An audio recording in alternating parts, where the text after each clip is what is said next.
I'm Iniba, and welcome back to Halo Halo, America's top entertainment and lifestyle show for Asian Pacific Americans. It's May and it's Asian Pacific American Heritage Month, which means a lot of film festivals, a lot of music festivals are happening. So joining me today is Mr. Rex Sampaga to tell us more. Thank you, Kat, for having me back. Thank you for always being here and thank you so telling much. us all the big news. So some great singer-songwriters are kicking things off this month, right? Yeah, May is definitely the unofficial month of summer, and we're kicking off. I want to focus in today on a couple of Asian female singer-songwriter artists that one has a new release, other one's going to be performing for free. Free, I like that. In June.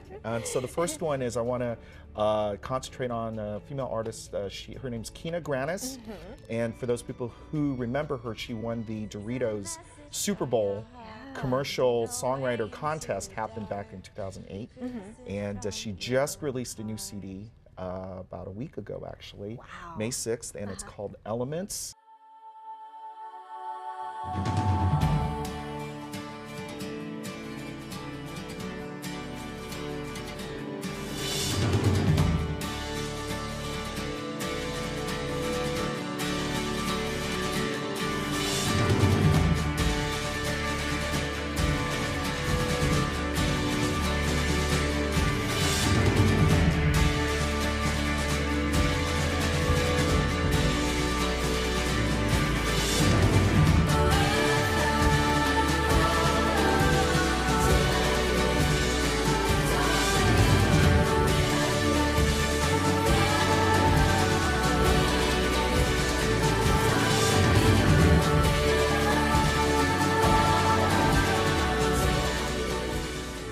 And the cool thing about this particular release is that her past couple releases, including this one, she actually is releasing it independently, meaning on her own, under her own Kina Grannis label. Yeah, because I was surprised because I know because of the Doritos contest that she won, she was actually signed on to, was it Interscope? Yeah, she got signed to Interscope Records as part of her winning the contest. But she decided to do all her albums independently. Yes, yes. That's very brave. Yes, yes. And the new, she did some pre-touring in support of this new release. She sold out the Troubadour.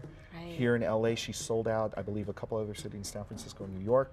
I think she's doing another performance somewhere out in the Orange County Inland Empire area, I think later on this month, but definitely go to her website to check out her tour dates because she is selling out her shows left and right, and she does have her fan base with her. And another talented singer that's got a huge event coming up this month is Yuna, right? Yeah, Yuna. This just got announced last week. On June 7th in Pasadena is the Make Much Music Festival, and it's one of those very local grown type of festivals, and the beautiful thing about this is that it's completely free. And what happens is Pasadena closes off streets, certain sections of the city itself, so that 150 artists can come out there to perform all day long from 11 a.m. all the way to 6 p.m.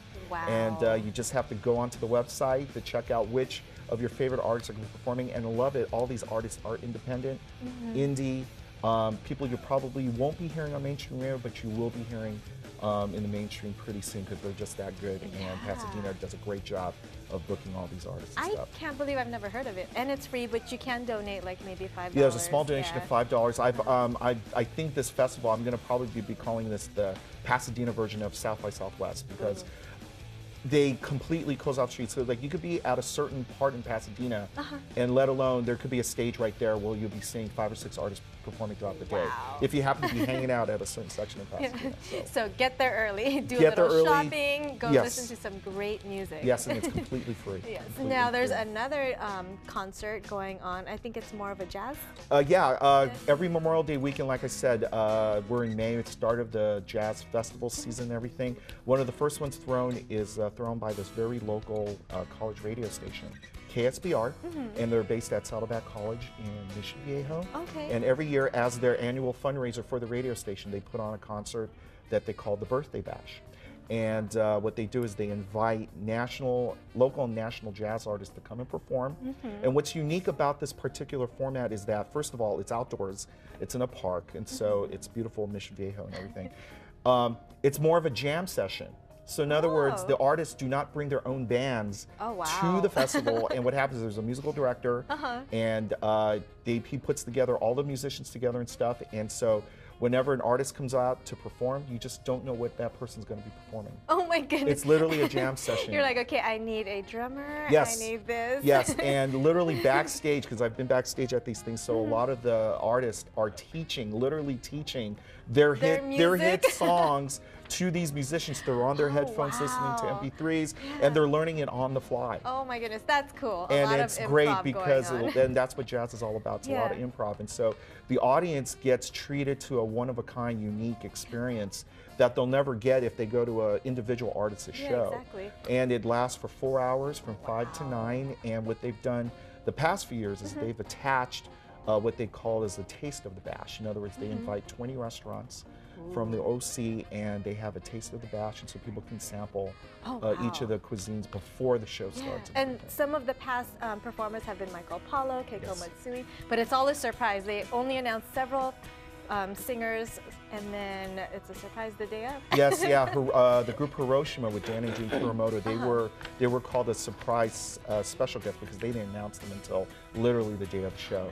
And so the people who were there, they got treated like, oh my gosh, Hiroshima's here. It's like, yeah, so you just get that kind of a thrill. Just don't know who's performing. That's exciting. Very exciting, yeah. So that's on May 25th on Sunday of Memorial Day weekend. So if you guys are in town, I recommend everyone to go check it out. Check out the website on who they have announced thus far.